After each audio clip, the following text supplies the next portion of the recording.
Thanks, Paul and Danielle. Appreciate you guys speaking or reading for us today. Now it's my great pleasure and my honor to introduce my friend Jack. I met Jack not long after I moved to Maryland. It's been pretty close to 12 years ago. I got involved with area service, and he and I were working together at the area level, and then I served with him when he was chair of our fall conference. And I still have this mental picture. That year we wore hats depicting what our job was for the convention. And Jack walked around all weekend with a ball cap with a small wooden beach chair glued to the top of it. As chair of our convention, he looked quite distinguished, let me tell you. But I met him, and I fell in love with him, and I came to trust him. And let me tell you, he is a true trusted servant of Al-Anon. He lives this program, and he is a leader by example, for sure. He's one of our stellar members, and everyone who comes in contact with him, I believe, is changed in some way, shape, or form, and that's why I asked him to speak today. Please help me to welcome Jack S.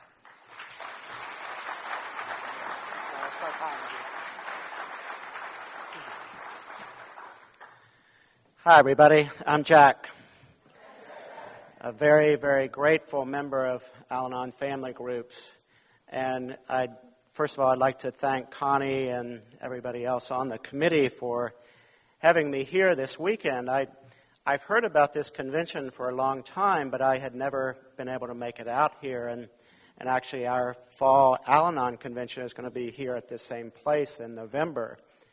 We'd had it out in Western Maryland for a while, but it's moved back to here for this coming year and hopefully for a while.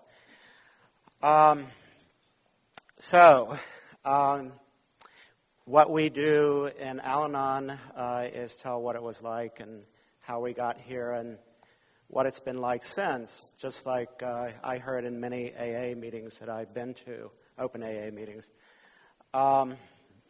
So what it was like. I grew up in a small town in West Virginia. Any West Virginians here? All right. Mountaineers. Small town in West Virginia, Buchanan, West Virginia. And it was a family of 7 kids, my mom and dad. There wasn't really drinking in the family. My father worked at the local religious hospital, or not hospital, college. So there really wasn't any drinking at home until my teenage years when my younger sister started drinking. And my older sister may have been drinking before that, but I didn't really notice her. But I did notice a change in my younger sister when she started drinking. And that was when looking back, when I really started displaying some of the symptoms of what we call the family disease of alcoholism. I started reacting to her. She was, I was a teenager, probably about 15 years old. She was 2 years younger. And this was during if you're old enough, you might remember this, the energy crisis of the early 70s. Everybody was supposed to be conserving energy in America. And, I was a paper boy. I read the newspaper I delivered, so I knew about this. And so for some reason I got obsessed about saving electricity.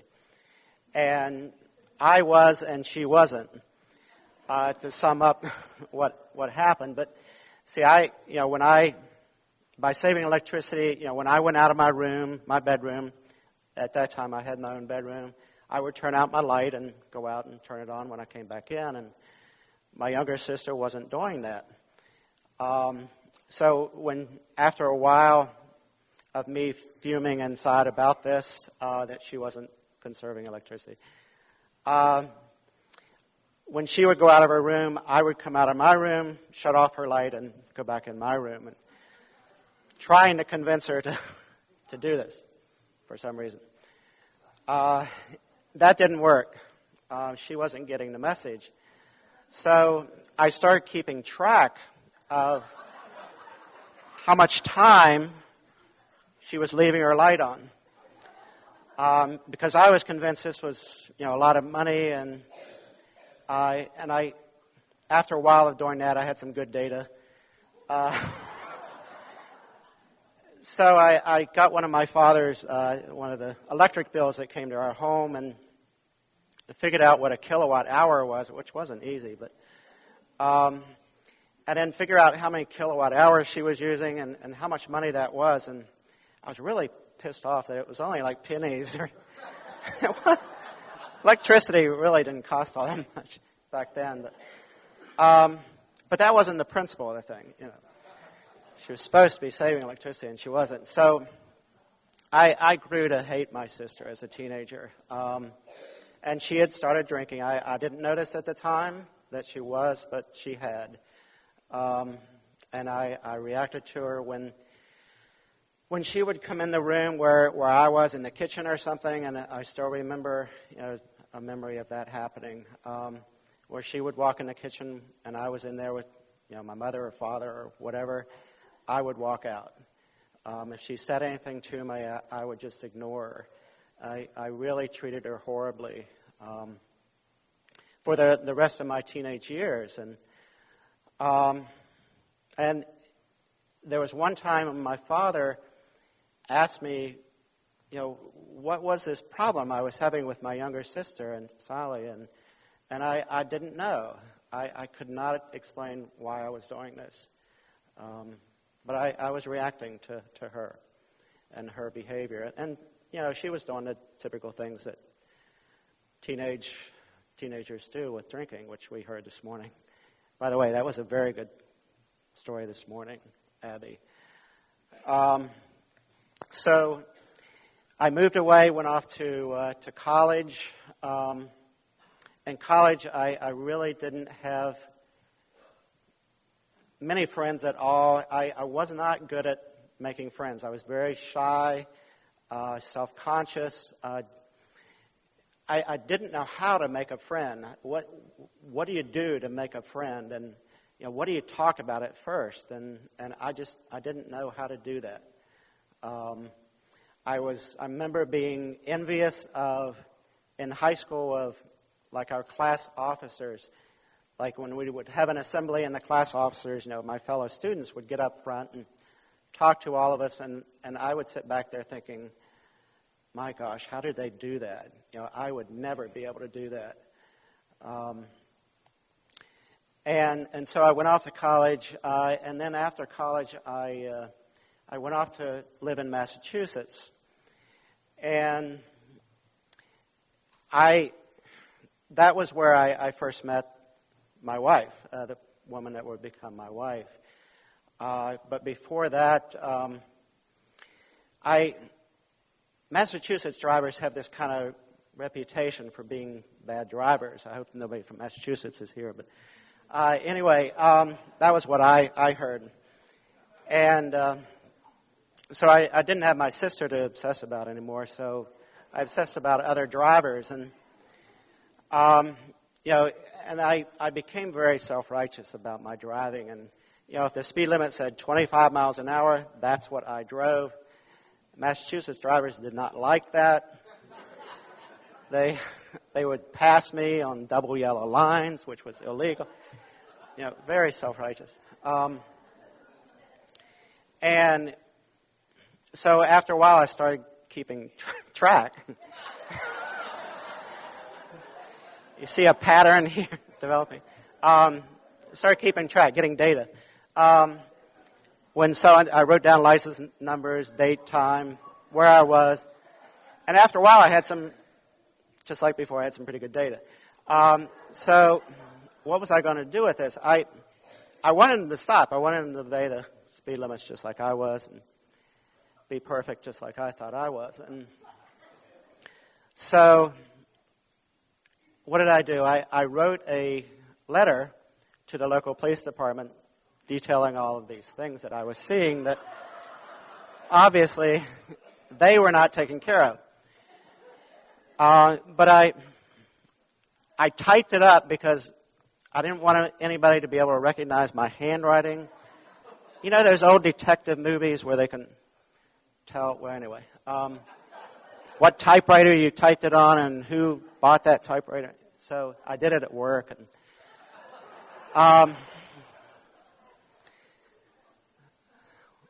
so I sent it off, and of course nothing happened. Nothing changed. I was getting sicker and sicker. And I had met the alcoholic, my wife.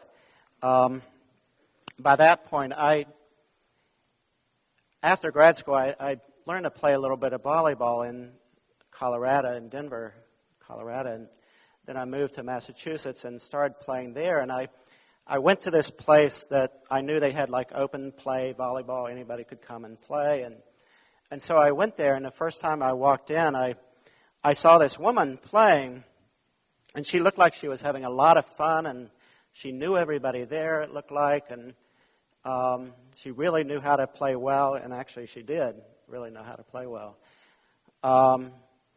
And it was like, well, Velcro, you know.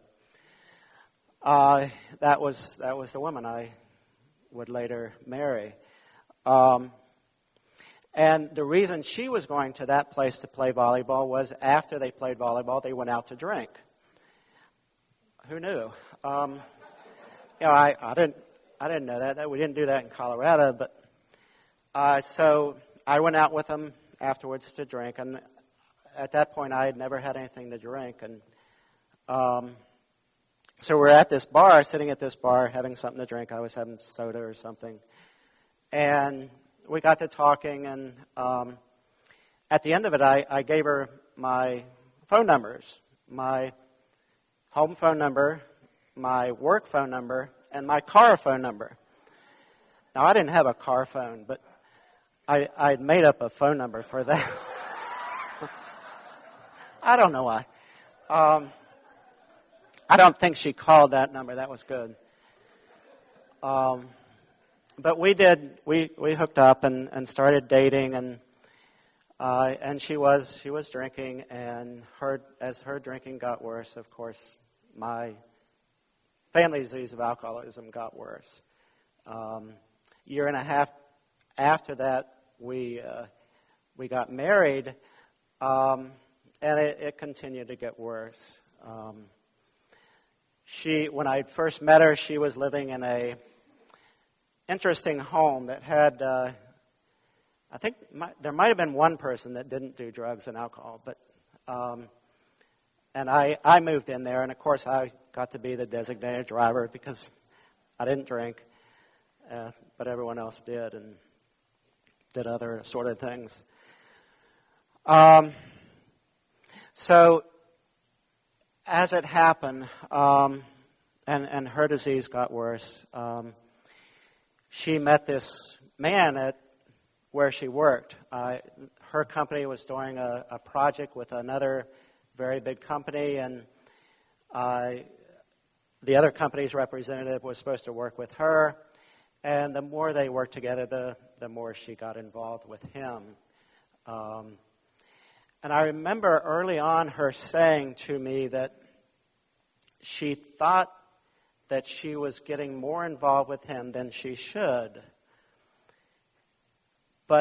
And I heard her say that, but earlier she had told me that this guy had told her that he only had 6 months to live because some terminal illness.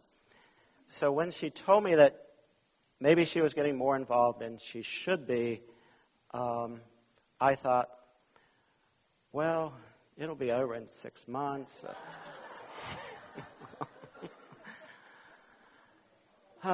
Denial. Denial. So she was having, it did turn into an affair. She was having an affair. There were many times when I would come home from work. She would call and say that she was coming home, 6:30, 7 o'clock. 7 o'clock would come and go, and I would get worried, and the worry would turn into anger that she wasn't there, and where was she, what was she doing? And she would call a little bit later and say, well, she hooked up with some friends, And she was going to be a little bit later. She'd be home by 8:30. And, of course, 8:30 came and went. And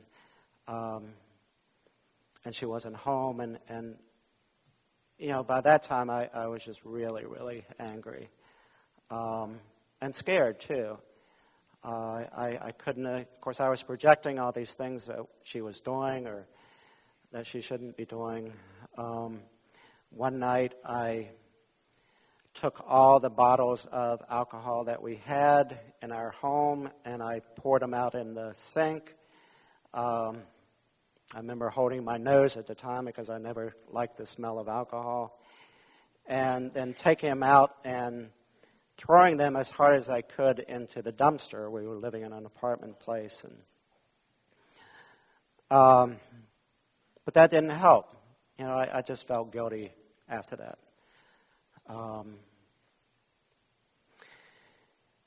There was one weekend we were going to go to up to Maine for the weekend. She had gone to school up in Maine. We had been up there before. We both really liked it. And we were going to go up to like a place on the beach up in Maine. And for some reason, she couldn't go up to Maine at the same time I could. So I drove up first on Friday afternoon, and she was going to drive up shortly after that. So I get there to this small house on the beach, and waited, and waited, and waited. There was no phone in the house that I was in, so I thought, well, I'd better call and see, when is she coming? Is she okay? And so the nearest phone was about, I don't know, half a mile, 3/4 of a mile away. And I walked to the phone and called home, left a message, and walked back to the house and waited some more, and she didn't show up. So I walked back to the phone and tried some other numbers that I knew, and I must have done that 3, 4, 5 times, and never could get a hold of her. So she didn't show up that night, and she wasn't there the next morning either. Next morning was a Saturday, and so I got up, and by this time, I was furious.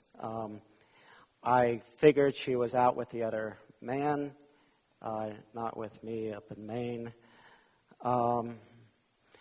So I drove back home, and I got home, and she wasn't there, but I could tell that by looking around at the home, looking in the trash, in the kitchen, seeing what was there, I could tell that she had been there with someone else. And it's like all that denial that I'd been trying to use to avoid seeing the truth, it was like it was not working anymore. It was obvious what she was doing.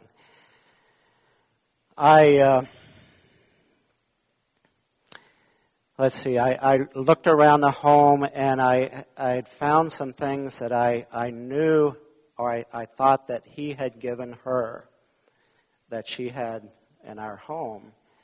For some reason, there was a rifle in the basement that, I don't know, was his or it wasn't ours. And I leaned that up against the concrete wall in the basement and took a sledgehammer and smashed it. I found an ID of his from his company, and I cut that up with a knife. I looked back through our telephone bills and could tell that she had been calling this home in another state a number of times.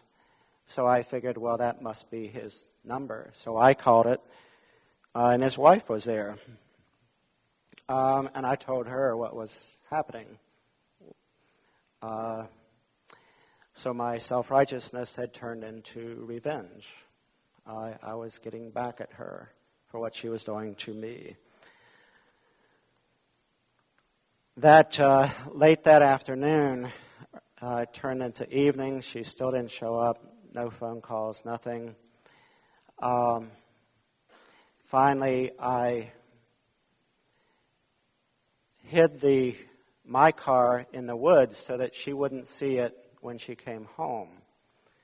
I turned off all the lights in the home. I put one of the chairs that was in the living room in front of the living room window so I could look out front and see when she was coming. And I sat in that chair with a knife in my hand, waiting for hours for her to come home.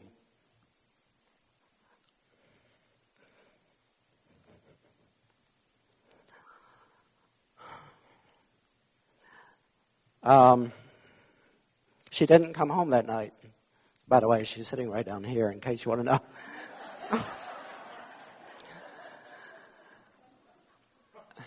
She didn't come home that night because she had a feeling. She was out with the other man, but she had a feeling that she shouldn't come home.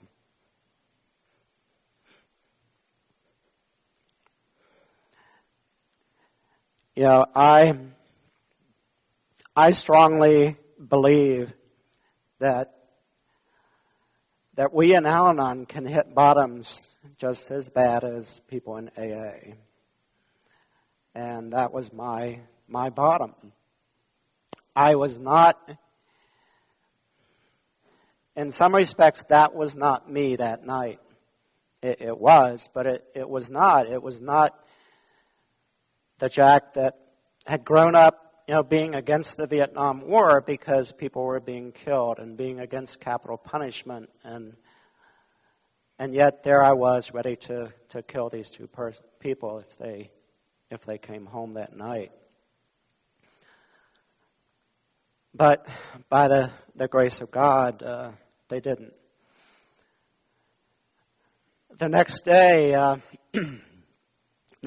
was the funeral of probably my only friend, best friend in Massachusetts at that time. It was the funeral of his father. And I really feel like I was in shock. Temporary insanity, whatever you want to call it. I really have no problem with the second step today. That next week, we started counseling. And we went to a counselor and told her, what was going on. Unfortunately, back then, she did not suggest anything about drinking or ask us anything about drinking or AA or Al-Anon or anything like that. It was unfortunate. But what she did suggest was a creative separation. It was creative in the sense that I would move down here to Maryland and my wife would stay up in Massachusetts. So we did that, and as much had been going on, and as angry as I was with my wife, and frustrated and self-righteous and all that, I was still very sad to leave Massachusetts because I didn't know what was going to happen. We stayed married at that point, but the idea of the creative separation was that I would come down here, and we would both spend time thinking about what we really wanted to do. Did we want to stay married or not? So I came down here. I brought myself with me. No alcoholic in my life down here, but yet there were. I had we bought this place in Kensington, this townhouse in Kensington, a nice little townhouse. And this townhouse, according to its records, was supposed to have 2 parking spaces in front of it. Well, these neighbors would always park in one of those parking spaces. I'd found something else to get obsessed about. And so, it just made me so angry, and I would start thinking about, okay, what am I going to say to them? What would they say back to me? What would I say to that? Da, da, da, da. And it would just go around and around and around in my head. So I started putting notes on their cars. That didn't work. I was later to find out that one of the people parking there was a member of AA.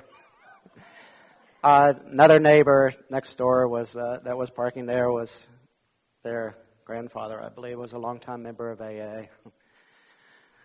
I'm sure they were thinking, boy, I hope he gets to Al-Anon soon. So I came down here, I spent about a year. We spent about a year separated. That was 1986, going into 1987. In May of 87, my wife, who had stopped the affair at that point, she went off to this conference, and she didn't have a drink one day, and to her that was a big accomplishment.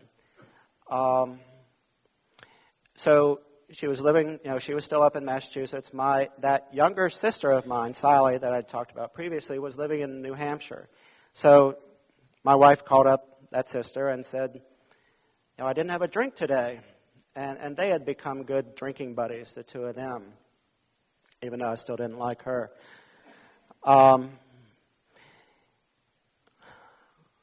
2 weeks prior to that call from my wife to that sister had gone to her first AA meeting. With 2 weeks of sobriety, my sister knew what to do when somebody called and asked for help.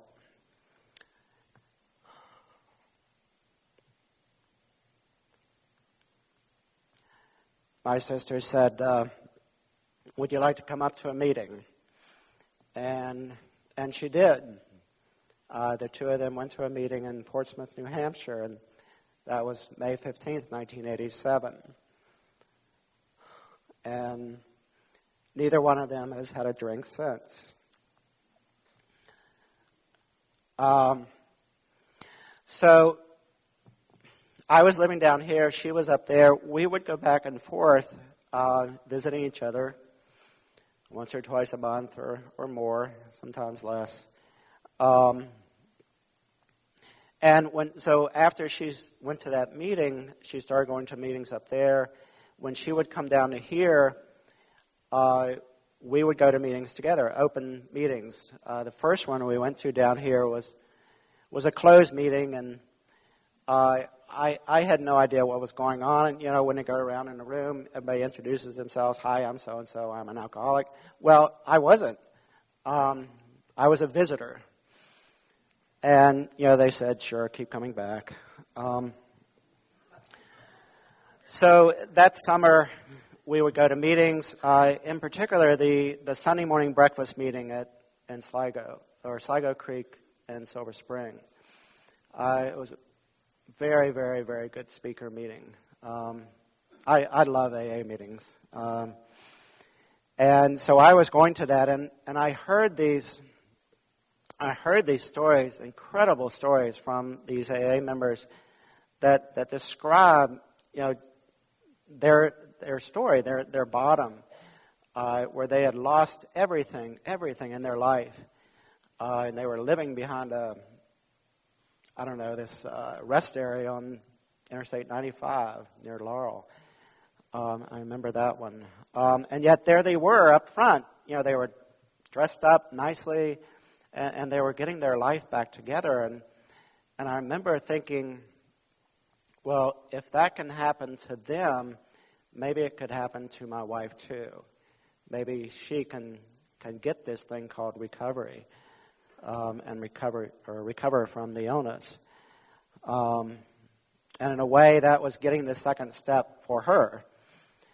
I still had not started Al-Anon at that point. In the fall of '87, I started sometime in September. I don't know when. I was in a fog when I started Al-Anon. But the first meeting I went to was a very attractive meeting. And I mean that in the best sense of the word. It was a fun meeting. There was a lot of laughter. It was an Al-Anon anniversary meeting. Believe it or not, sometimes do celebrate anniversaries in Al-Anon.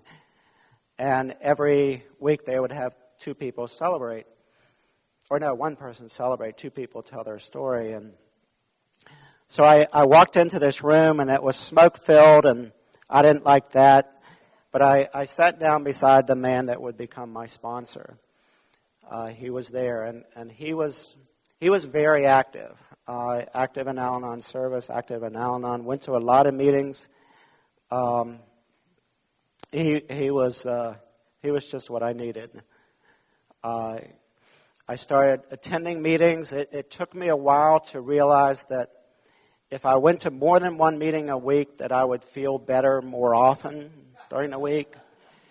It took me a while to get that, because I'd always feel good after a meeting, but get to work and there went the good feeling. But if I went to more, I would have felt better. I did get that after a while. My sponsor got me involved in service. One of the first things I did was get involved in the starting up of the Maryland Al-Anon Fall Convention. I was on the welcome committee the first year, and that was a lot of fun. It was like in Kensington, when I moved down here, my world was so isolated. It was work, come home, shut the blinds, watch TV or something. It was me. And here in Al-Anon, when I started up, it was expanding. I was meeting people, getting over a little bit of my shyness. One meeting I went to, I found a home group in Silver Spring, and one night a woman came and shared how well, first of all, she looked so serene, just incredibly serene when she was sharing, but she said she used to sit at home and worry about her alcoholic who was out drinking, what would happen to him, in a bar. Would he get in a bar fight? Would he get in an accident on the way home? But at the same time, she was thinking of ways to kill him. And I heard that, I thought, oh my God, someone else had that feeling too. I had never told anybody else about sitting at home with that knife. And yet this serene woman shared that she had those same thoughts. And I got the second step that night. Maybe I could get some of that serenity that she had someday. I found a higher power in a meeting. A woman shared, I had a lot of trouble with a higher power. I knew the concept, but I didn't have one in here. My father had been a minister, but that wasn't really the higher power that I wanted. It just didn't seem to fit what I was hearing in meetings from what I heard growing up and going to church.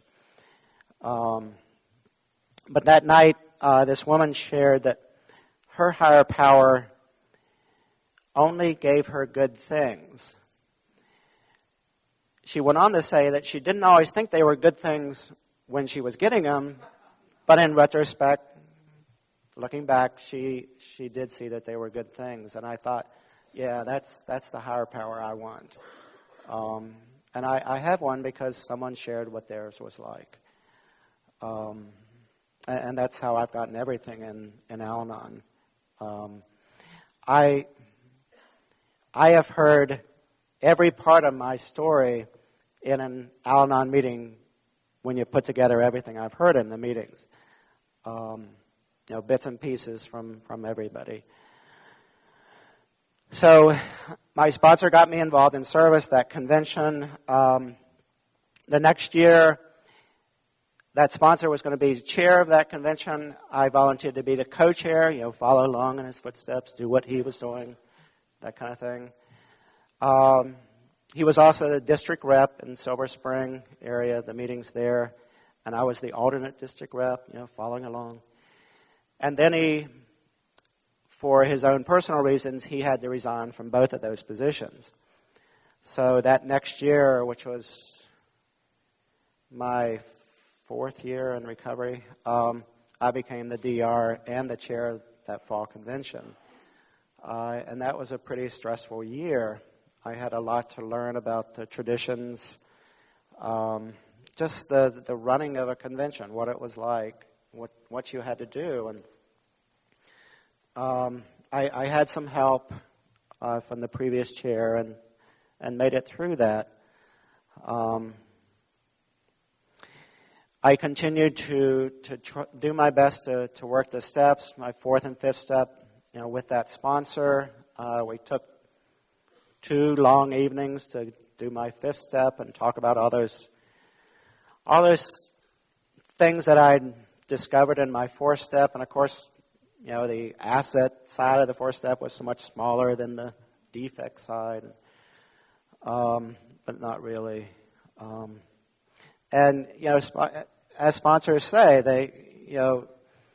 I would bring up something that I thought I had done that was awful, and he would say, "Oh, that's nothing. Let me tell you what I did." And his were worse.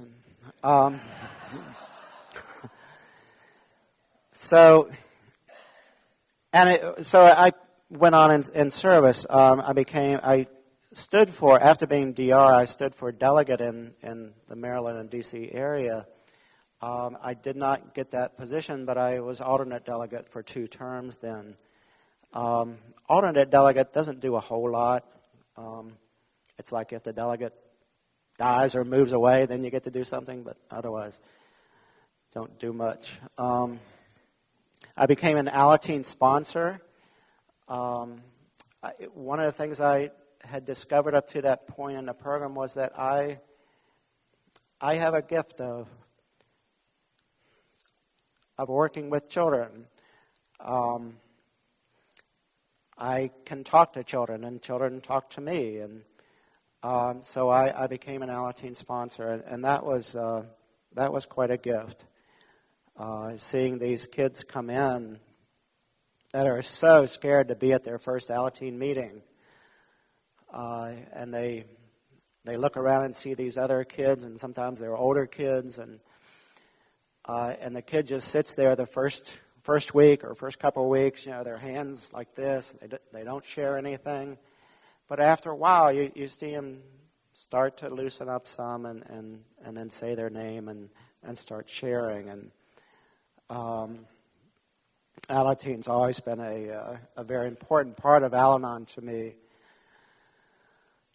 After that, and I did get involved in some of the online meetings that were starting up in the mid-'90s. I worked at a company that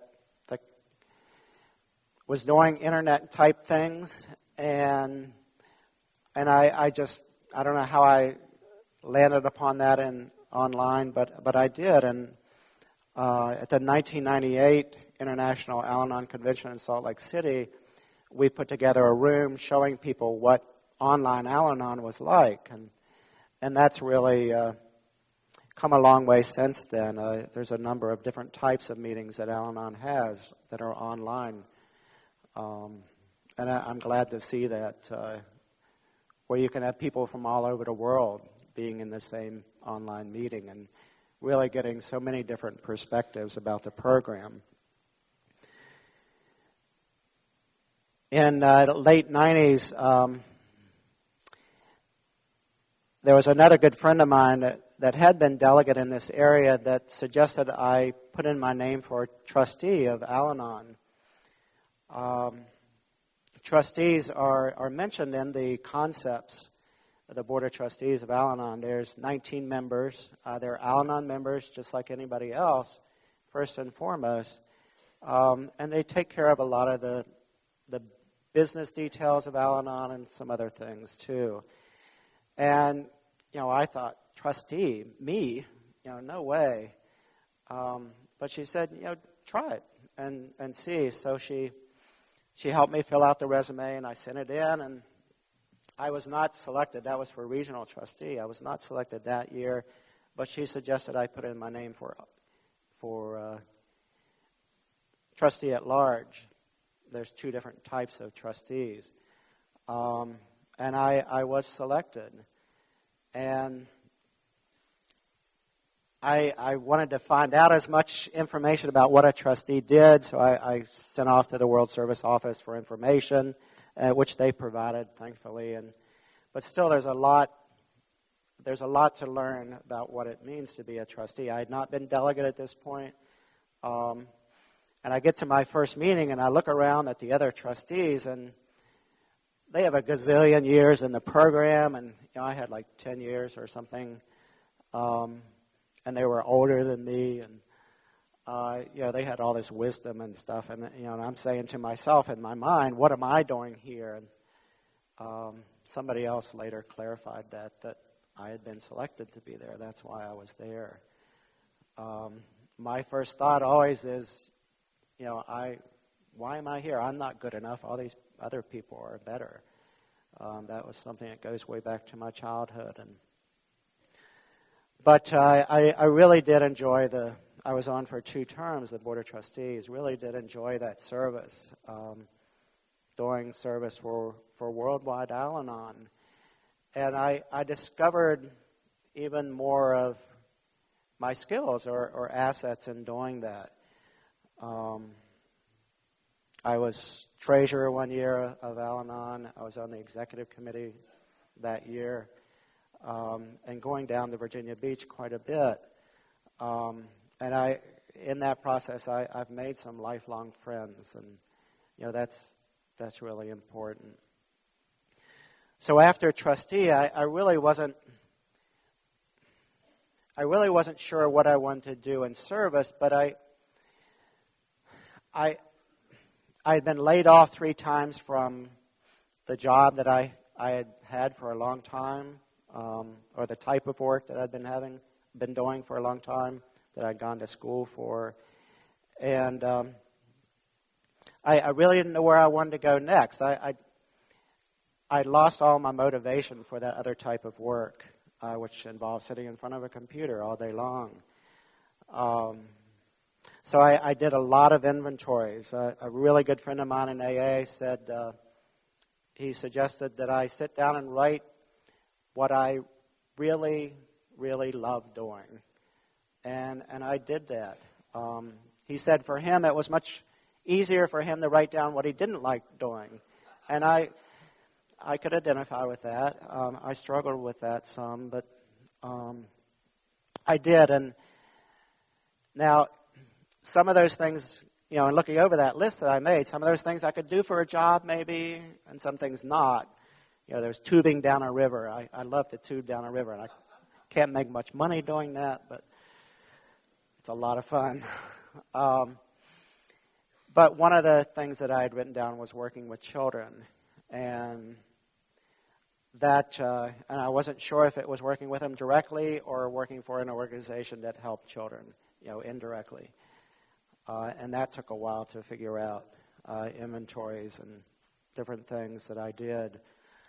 My wife and I went off. We had both gotten disgusted with our jobs mid-2000s, and we both quit our jobs and went off on a trip around the United States. It was something we had both wanted to do for a long time, and we left the beginning of August, around the beginning of August, and got back about beginning of October. And we went to AA and Al-Anon meetings along the way, and it was just a wonderful trip, so freeing, kind of like what I envision retirement to be like, hopefully.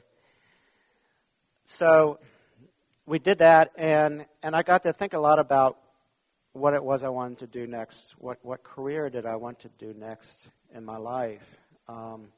Came back and found this program at University of Maryland and went there. It was a one-year program to become a teacher. And it was a very rigorous program. It was 42 credit hours in 1 year and student teaching. My wife didn't see me much that year, but I was able to do that.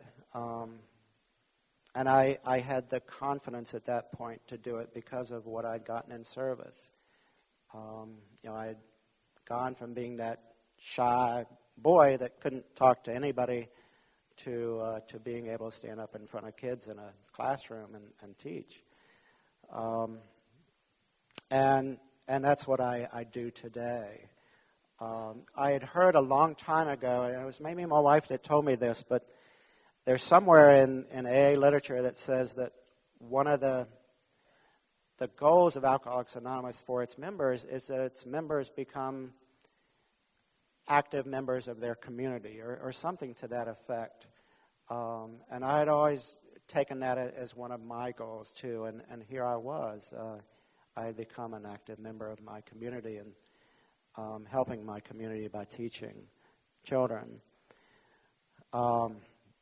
I still wasn't doing much service. I did chair a convention, the fall convention, but I wanted to do more. And last, or was it 2 years ago, I stood for the position of delegate in this area, the World Service delegate, and was selected for that in our area. And so I'm the current delegate for Maryland and D.C., and I love going to the World Service Conference again. I've gone to 6 of them as a trustee, and now I get to go to 3 as a delegate.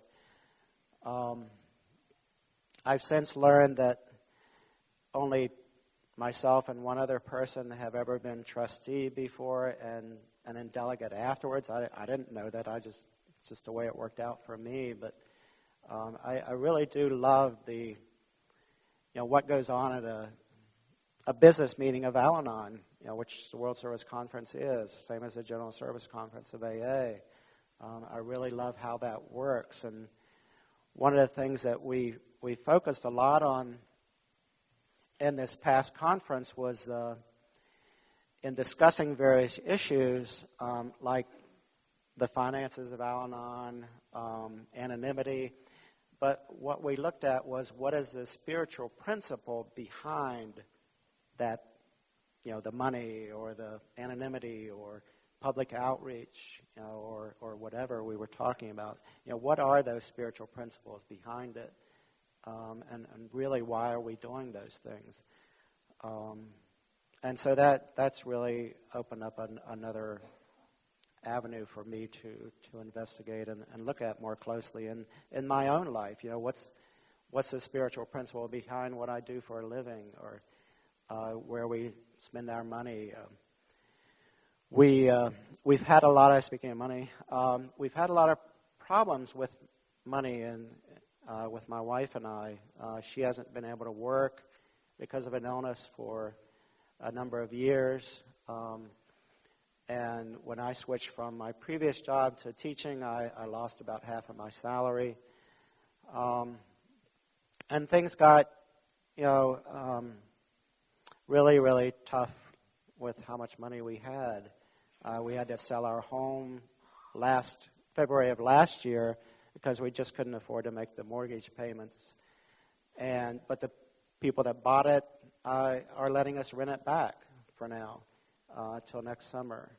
So that really worked out well, and the rent payments are less than the mortgage, and which is good. So that's pretty much brought me up to today. Yesterday was I'm really sorry I missed hearing Dave on Thursday. I wish I could have been here. Yesterday was the next to the last day of school. Monday's the last day of school, so I just couldn't be here yesterday morning. But I really, really appreciated hearing Steve last night. I first met Steve someplace a number of times in the mid-'90s, and I really enjoyed what he was doing then, and had heard his story back then, and he's changed a lot, and I really enjoyed your story last night, Steve, and good to see you again. But with that, I'd like to close. There's a line in the As We Understood book, which is a little light blue book that Al-Anon puts out. It's called As We Understood. And it, if I can remember it, it goes, "May the storms of life be gentle showers, and the light of God's love shine brightly on your pathway." Thank you.